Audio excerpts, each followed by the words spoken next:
बंदी छोड़ सतगुरु रामपाल जी महाराज जी की जय हो। सतसाई बहन जी, आप अंबाला की रहने वाली हैं। पिछले 5 महीनों से आपने बताया कि आप परम पूज्य सतगुरु रामपाल जी महाराज जी के सत्संग सुन रही हैं। सत्संग आपको बहुत अच्छे लगते हैं, लेकिन नाम दीक्षा आप अभी नहीं लेना चाहती हैं क्योंकि आप एक पार्लर चलाती हैं और आपको लगता है कि कहीं ना कहीं मेरा जो पार्लर का काम है वो परमात्मा के इस सत भक्ति मार्ग में बाधा उत्पन्न कर सकता है। इस वजह से मैं नाम दीक्षा नहीं लेना चाहती। समाधान आपने पूछना चाहा है।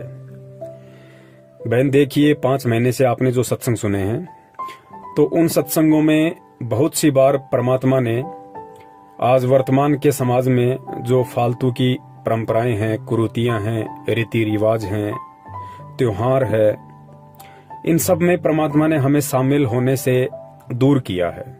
परमात्मा ने मना किया है कि हमने भगत होकर इन सभी क्रियाओं में सहयोग नहीं देना है, क्योंकि भक्ति मार्ग पर यदि हमें चलना है, हमें यदि सतलोक की यात्रा करनी है, तो हमने हमारी कमर पे कम से कम इन परंपराओं का बोझ रखना पड़ेगा। तभी हम आसानी से इस भक्ति मार्ग के सफर को पूरा कर सकते हैं।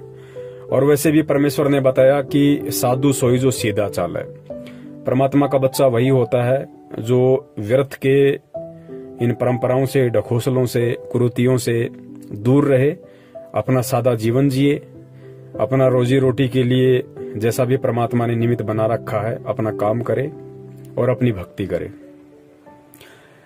पार्लर का जो काम है बहन, वो कहीं न कहीं परमात्मा के सत मिशन में बाधा है, क्योंकि परमात्मा एक स्वच्छ समाज का, स्वच्छ देश दुनिया का निर्माण करना चाहते हैं अपने तत्व ज्ञान से।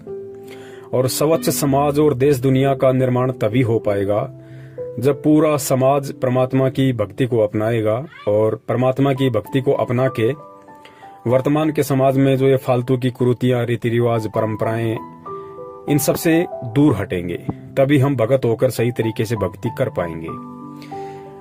अब देखिए बहन, यहाँ पे बहुत सारे जो भगत भाई बहन हैं, उनको मन में शंका हो सकती है कि भाई हम भी सैलून का काम करते हैं, हमारा भी सैलून है, हम भी लोगों के बाल काटते हैं, दाढ़ी बनाते हैं, तो क्या हमारा काम भी परमात्मा के मार्ग में बाधा है? तो यहाँ थोड़ा सा समझाना जरूरी हो जाएगा।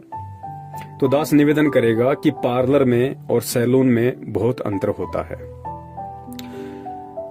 आज परमात्मा के हजारों की संख्या में जो भगत भाई बहन हैं वो अपना सैलून चलाते हैं, लोगों के बाल काटते हैं, दाढ़ी करते हैं, कटिंग करते हैं, तो वो परमात्मा के मार्ग में बाधा नहीं है। यदि आप दाढ़ी और बाल कटिंग तक ही सीमित हैं तो आप परमात्मा के मार्ग में बाधा नहीं है। और देखो, सत्संग सुन के थोड़ा सा हमने विचार करना पड़ेगा, क्योंकि हर पॉइंट परमात्मा नहीं बताएगा।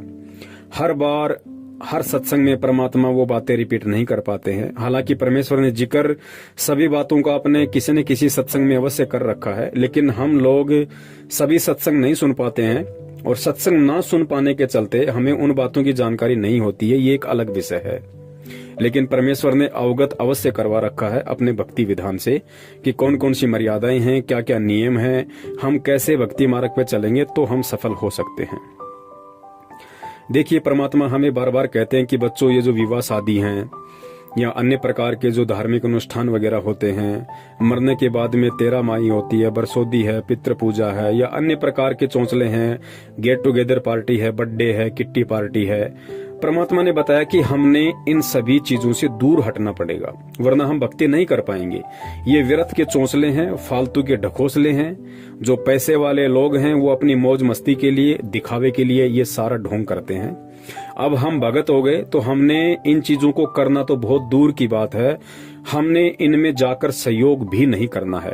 ठीक है, जब तक कोई भगत भाई बहन ज्ञान से पूरी तरह परिचित नहीं हो पाता है, जब तक वो अच्छे से ज्ञान को आधार नहीं बना पाता है, वो वहां आ जा सकता है। लेकिन ध्यान रहे, केवल धार्मिक अनुष्ठान को छोड़ के परमात्मा ने विवाह शादी के लिए थोड़ी बहुत छूट दी है, वो भी तब तक जब तक भगत को ज्ञान नहीं है। और किसी भी प्रकार के धार्मिक अनुष्ठान में, चाहे कोई माता का या भैरू जी का जागरण हो, किसी भी देवी देवता का कोई प्रोग्राम हो, मरने के बाद में जो 13 माई होती है, बरसोदी है, पितृ पूजा है, बर्थडे पार्टी है, इन चीजों में तो हमने शामिल भी नहीं होना है। ये विशेष आदेश हैं परमात्मा के। और भक्ति मार्ग में संत के वचन की अवहेलना करना अपने आप को संत से दूर करने के बराबर होता है। तो विवाह शादी वगैरह के लिए, इन सब चीजों के लिए परमात्मा ने हमें इसलिए मना किया है कि बच्चों, एक लोक दिखावा है। समाज के धनी लोगों ने अपने लोक दिखावे के लिए इन परंपराओं की शुरुआत की थी। आगे चल के ये समाज के गले की फांसी बन गई। आज ना चाहते हुए भी समाज के डर से, अपनी इज्जत के लिए लोगों ने कहीं से पैसा उधार लेके इन प्रोग्रामों को करना पड़ता है। बाद में सारा जिंदगी वो कर्जा उतारते उतारते मर जाता है, उसका कर्जा नहीं उतरता। तो अब हम भगत बन गए, हमें परमात्मा ने ज्ञान दे दिया। अब हमने इन परंपराओं का बोझ अपनी कमर पे गधे की तरह नहीं लाद के चलना है, वरना हम सतलोक तो क्या, हम त्रिकुटी तक की यात्रा भी ढंग से नहीं कर पाएंगे। तो जो भगत भाई बहन अपनी दाढ़ी और कटिंग के लिए अपना सैलून चलाते हैं, वो ठीक है, उनकी रोजी रोटी है, और दाढ़ी कटिंग समाज की जरूरत भी है, उसको बंद नहीं किया जा सकता है। इसलिए ये जो सैलून का जो काम है वो परमात्मा के मार्ग में बाधा नहीं है। लेकिन उन भगत भाइयों ने भी विशेष तौर से ध्यान रखना पड़ेगा। आपको यदि कोई किसी विवाह शादी वगैरह में बुलवाता है कि भाई हमारे बच्चे की शादी है, हमारे बच्चे का मेकअप करना है, हमारे बच्चे को संवारना है, और उसका जो भी कुछ आप जो समझ सकते हैं अच्छे से कि उसको कितना उसको सजाया जाता है, उसका डेकोरेशन किया जाता है। कई हजारों रुपया वो लोग पार्लर में जाके खर्च कर देते हैं सजने संवरने के लिए, अपने आप को सुंदर दिखाने के लिए। तो पुण्यात्माओं, जो भी भगत भाई बहन अपना सैलून चलाते हैं, जिनको परमात्मा का ज्ञान है, अब उनको इन चीजों से दूर हट जाना चाहिए। उन्हें अपना काम धंधा परमात्मा के ऊपर विश्वास करके सिर्फ दाढ़ी मूंछ और कटिंग तक ही सीमित रखना चाहिए। इसके अलावा धीरे धीरे देखो, एकदम से आप नहीं छोड़ पाते हो, एक बात अलग है, लेकिन आपने कोशिश करनी होगी, और जो परमात्मा की दृढ़ आत्मा होती है वो बिल्कुल इन सब चीजों से दूर हट जाएगी। तो हमने किसी भी प्रकार के दूल्हे या दुल्हन को विवाह शादी के लिए बिल्कुल भी नहीं संवारना है, क्योंकि जब तक हम इनको संवारते रहेंगे ये संवरते रहेंगे। आपको ध्यान होगा, परमात्मा ने कहा कि बच्चों, हमने किसी भी प्रकार के चमड़े से बनी हुई वस्तुओं का प्रयोग नहीं करना है, चाहे बैग हो, चाहे बेल्ट हो, चाहे जूते हो, चाहे पर्स हो, कोई भी चीज जिसमें लेदर वगैरह का इस्तेमाल हो वो हमने इस्तेमाल नहीं करनी है। बनाने वाली दुनिया बहुत है। अगर हम 5-10 लाख व्यक्तियों में से यदि 1000-1500 व्यक्ति या भगत भाई बहन वो काम भी करते होंगे और वो छोड़ भी देंगे तो भी समाज पे कोई विशेष प्रभाव नहीं पड़ने वाला है, क्योंकि लोगों ने अपनी फैक्ट्रियां, कंपनियां लगा रखी हैं, समाज में सप्लाई होती रहेंगी।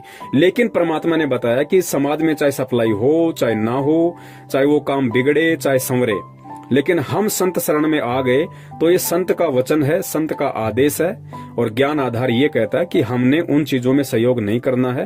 क्योंकि जब तक हम उन चीजों में सहयोग करते रहेंगे वो लोग पशुओं को मारते रहेंगे, जीव हत्या करते रहेंगे, और ये चमड़े का व्यापार धंधा चलता रहेगा। तो कैसे ये कुरीतियां, ये व्यर्थ की परंपराएं, ये लोक दिखावा, ये कैसे छूटेगा? ठीक इसी प्रकार पुण्यात्माओं, हम भगत होकर जब तक हम इस तरह से किसी दुल्हन का मेकअप करना, किसी दूल्हे का मेकअप करना, जब तक हम ये सब करना नहीं छोड़ेंगे तो वो कभी भी अपना मेकअप करवाना नहीं छोड़ेंगे, और समाज में ये परंपराएं चलती रहेंगी।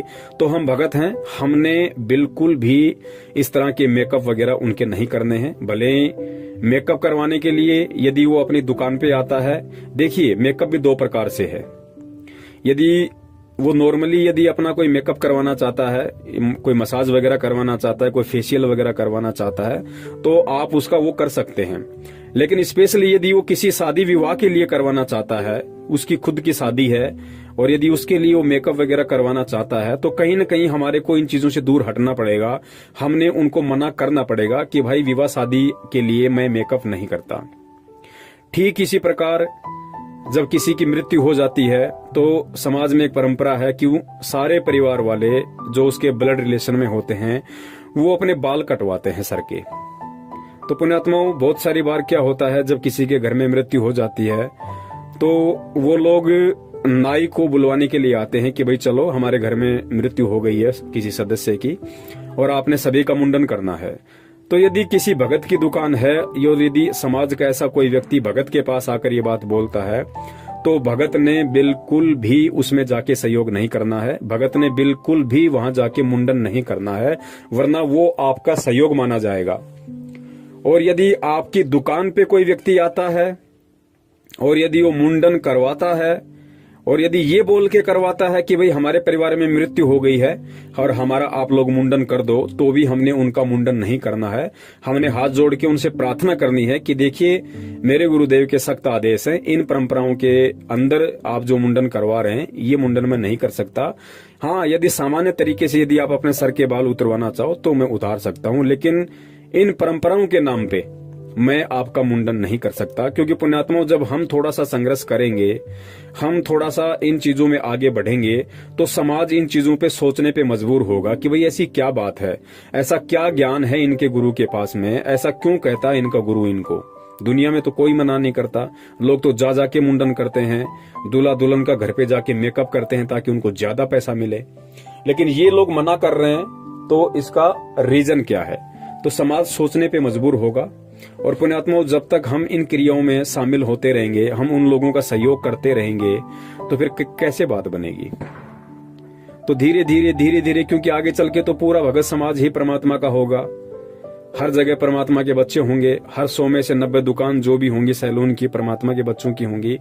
और जब दुनिया मरने लगेगी और जब जो लोग परमात्मा के ज्ञान को नहीं समझ पाए, उनकी शरण में नहीं आ पाए, और वो फिर भी उन व्यर्थ की परंपराओं में फंसे रहेंगे, और जब वो जाएंगे सैलून पे और जहां जाएंगे वहां उनको परमात्मा के बच्चे मिलेंगे और बोलेंगे नहीं भैया हम नहीं करते मुंडन वगैरह, तो अंत में उनको भी उन क्रियाओं से धीरे धीरे दूर हटना पड़ेगा। तो वो प्रक्रिया होगी कब? जब आज हम उसकी शुरुआत करेंगे, जब आज हम सतगुरुदेव जी के ज्ञान आधार से इन चीजों से पीछे हटेंगे, तो आगे चल के समाज धीरे धीरे इन चीजों से सुधरेगा। तो हमने किसी भी दूल्हा या दुल्हन का मेकअप नहीं करना है यदि आपकी सैलून की दुकान या ब्यूटी पार्लर की दुकान है। तो हमने किसी भी व्यक्ति का मुंडन नहीं करना है यदि आपकी सैलून की दुकान है। तो नॉर्मली यदि कोई आपसे दाढ़ी कटिंग वगैरह करवाता है, बिल्कुल हम कर सकते हैं। चेहरे पे कोई फुंसी वगैरह है या चेहरे का जैसे कोई रंग वगैरह उनका काला पड़ गया है किसी वजह से, यदि वो फेशियल वगैरह करवाना चाहता है, मसाज वगैरह करवाना चाहता है, तो वो हम कर सकते हैं, उसमें कोई दोष कोई दिक्कत नहीं है। इसके अलावा पुण्यात्माओं, अगर आप हिम्मत कर सको इस परमात्मा के मिशन में, तो आप लोग किसी के बालों को काला भी ना करो। क्योंकि परमात्मा हमें तो मना करते ही है कि भाई हमें बिल्कुल भी अपने बाल काले नहीं करवाने हैं। हमें सुंदर दिखने के लिए या बुढ़ापे में जवान दिखने के लिए जो लोग बालों में डाई करते हैं, मेहंदी लगाते हैं, कलर लगाते हैं, भगत के लिए तो परमात्मा ने विशेष तौर से मना कर ही रखा है। और जो चीजें भगत के लिए मना है, तो भगत ने सोचना चाहिए कि उन चीजों में भगत ने सहयोग भी नहीं देना चाहिए, उन चीजों में भगत ने सहयोग भी नहीं देना चाहिए। जैसे गुरुदेव ने बताया कि भगत को शराब नहीं पीनी, तो भगत ने तो बिल्कुल भी नहीं पीनी। लेकिन भगत से यदि कोई शराब के लिए पैसे मांगता है या शराब की बोतल मांगता है या शराब मंगवाता है, तो भी गुरुदेव ने कहा है कि आपने उसमें सहयोग भी नहीं करना है। तो इसी प्रकार पुण्यात्माओं, जब परमेश्वर ने हमें बालों में कलर लगाने के लिए मना किया है, हमें बालों को रंगने के लिए मना किया है, तो पुण्यात्माओं ये ज्ञान आधार की बात है। हर चीज को परमात्मा दबाव दे के नहीं बताएगा, क्योंकि परमेश्वर को पता है कि जब धीरे धीरे सत्संग सुनता रहेगा तो आगे चल के इसको भी इन चीजों का आभास हो जाएगा, और एक न एक दिन ऐसा आएगा इसकी आत्मा स्वयं इसको कोसने लग जाएगी कि भाई तू जो कर रहा है वो गलत है। जब गुरुदेव ने तुझे जहर खाने के लिए मना किया है, तो तू दूसरों को जहर कैसे खिला सकता है। तो पुण्यात्माओं, हमने धीरे धीरे, यदि आपकी आत्मा गवा दे, देखो दास कोई जबरदस्ती नहीं कर रहा है, और दास केवल परमात्मा के ज्ञान आधार से ही आप जियों को ये सलाह दे रहा है, ये बता रहा है। परमात्मा ने भी एकदम से दूसरों के लिए नहीं बताया है, क्योंकि परमात्मा को पता है कि यदि एकदम से इन पुण्यात्माओं पर दबाव दे दिया जाएगा तो ये भक्ति नहीं कर पाएंगी। लेकिन जब इनको ज्ञान होगा, धीरे धीरे परमात्मा की शरण ये ग्रहण करेंगे, और जब भक्ति मार्ग में आगे बढ़ेंगे, इनका ज्ञान योग खुलेगा, तो धीरे धीरे इनकी आत्मा इनको कसोटने लग जाएगी कि यार जब गुरुदेव ने मुझे शराब पीने के लिए मना किया तो मैं दूसरों का सहयोग कैसे कर सकता हूँ। जब परमात्मा ने मुझे मेरे बाल डाई करने के लिए मना किया तो मैं दूसरों के बाल डाई कैसे कर सकता हूँ। तो पुण्यात्माओं, ये ज्ञान आधार की बात है। और जिस भी भगत भाई को यदि ये बात उचित लगे, जिसका सैलून का काम है, पार्लर का काम है, और यदि वो चाहे तो परमात्मा के प्रति अपने भाव व्यक्त कर सकता है, परमात्मा के प्रति एक ज्ञानी भगत होने का परिचय वो दे सकता है, धीरे धीरे वो भगत इन परंपराओं से दूर हो सकता है, इन चीजों से वो दूर हो सकता है। क्योंकि जब कोई करेगा नहीं तो फिर करवाएगा कौन। तो इस प्रकार से पुण्यात्माओं, हमने अब इन चीजों से धीरे धीरे हटना पड़ेगा। ये ज्ञान आधार के ऊपर है, ये मेरे कहने से या किसी के दबाव देने से नहीं होगा। ये जब तक आप अपने अंतरात्मा से इस बात को गहराई से नहीं सोचेंगे कि वास्तव में बात तो सही है, यदि हम लोगों को रंगना नहीं छोड़ेंगे तो लोग अपने आप को रंगवाना कैसे छोड़ेंगे? तो पुण्यात्मा, वो आपने विचार करना पड़ेगा इस बात पे। और बहन जी, आपका जो पार्लर का काम है, देखिए अभी आपने नाम दीक्षा नहीं ली है, और नाम दीक्षा लेने से पहले ही परमात्मा ने आपके ऊपर इतनी दया कर दी कि आपकी आत्मा ये स्वीकार नहीं कर रही थी कि भाई पार्लर का काम कहीं ना कहीं परमात्मा के मिशन में बाधा है। तो बहन, ये आपकी बहुत अच्छी सोच है। अगर परमेश्वर दया करें तो बहन आप जी इस धंधे से थोड़ा थोड़ा करके आप जी दूर होइए और परमात्मा से आप प्रार्थना करते रहिए। देखिए, आपने अगर परमात्मा के लिए इतना सोचा है, परमात्मा के सत्संग सुन के आपके मन में इतने विचार आए हैं, तो जाहिर सी बात है यदि आपकी इच्छा इस काम को छोड़ने की होगी तो परमात्मा आपके लिए 10 रास्ते भी खोल देंगे। वो समर्थ है, वो शक्तिशाली है, वो सर्वशक्तिमान है, वो अंतर्यामी है। वो केवल अपने बच्चों के भाव देखता है कि मेरे बच्चों की इच्छा क्या है। यदि उनकी इच्छा भक्ति के अकॉर्डिंग होगी तो परमात्मा 100% उस इच्छा को पूरा करने में भगत का सहयोग देता है। तो बहन, आप कोशिश कीजिए कि आप इस चीज से दूर हों, और यदि और कोई काम ऐसा आपको लगे उस काम को आप आसानी से कर सकती हैं, और वो काम परमात्मा के भक्ति मार्ग में किसी प्रकार की बाधा भी उत्पन्न नहीं करेगा, तो आप जी जरूर उस काम को बहन कर सकती हैं। और जब आपको लगे कि अब मैं बिल्कुल तैयार हूं परमात्मा से नाम दीक्षा के लिए, तो आप दास को फोन कर सकती हैं। दास आपको संकल्प नाम दीक्षा का वीडियो भेज देगा। वीडियो देख के, और यदि आपकी अंतरात्मा आपको गवाही दे तो आप उसी विधि से अपने घर में परमेश्वर का दरबार लगा के, और जो विधि परमेश्वर ने बताई है संकल्प नाम दीक्षा के माध्यम से, उस आधार से आप जी परमात्मा की भक्ति शुरू कर सकते हैं। यदि आपको विश्वास होगा तो समान रूप से लाभ परमात्मा ने उनका बताया है। और जैसे गुरुदेव आश्रम में आ जाएंगे उसके बाद में आप परमात्मा से प्रार्थना कीजिए, परमात्मा जैसे भी आपको स्वयं नाम दीक्षा दे या किसी और के माध्यम से आपको नाम दीक्षा दिलवाएं, वो फिर मालिक का काम है। बहन सत साहिब, जय हो बंदी छोड़ के।